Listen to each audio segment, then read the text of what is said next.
Assalamualaikum warahmatullahi wabarakatuh dan salam sejahtera. Welcome back to our channel, program anak kita SPM 2025.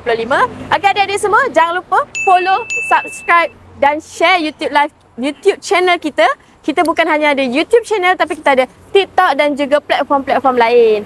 Banyak lagi video yang menarik akan dikongsikan bersama adik-adik. Jadi adik-adik, jangan lupa, okey?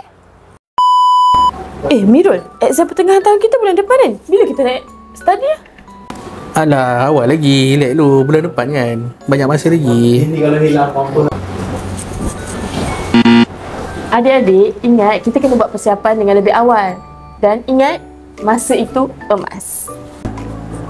Mirul, cita-cita kau nak jadi apa? Cita-cita entahlah. Aku pun tak tahu apa cita-cita aku. Apa yang sesuai dengan aku je lah kot.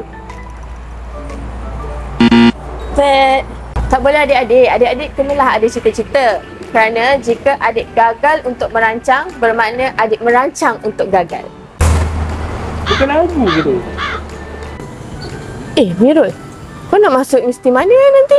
Macam aku plan nak sambung UPSI. Kau nak masuk mana? UPSI ke UPSI? Sambung mana entahlah. Aku pun tak tahu aku nak sambung mana. Alah, relax dulu. SPM pun lambat lagi. Banyak masa lagi.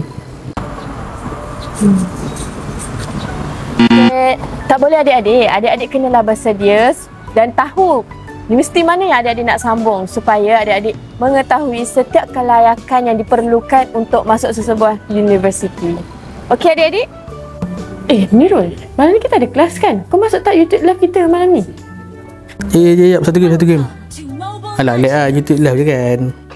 Nanti boleh tengok balik.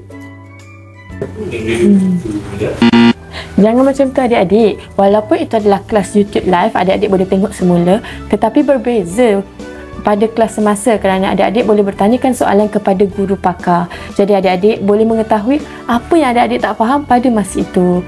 Jadi janganlah lepaskan peluang. Tetaplah fokus masa kelas YouTube live bersama guru mata pelajaran kita. Okey? Okey adik-adik? Got it?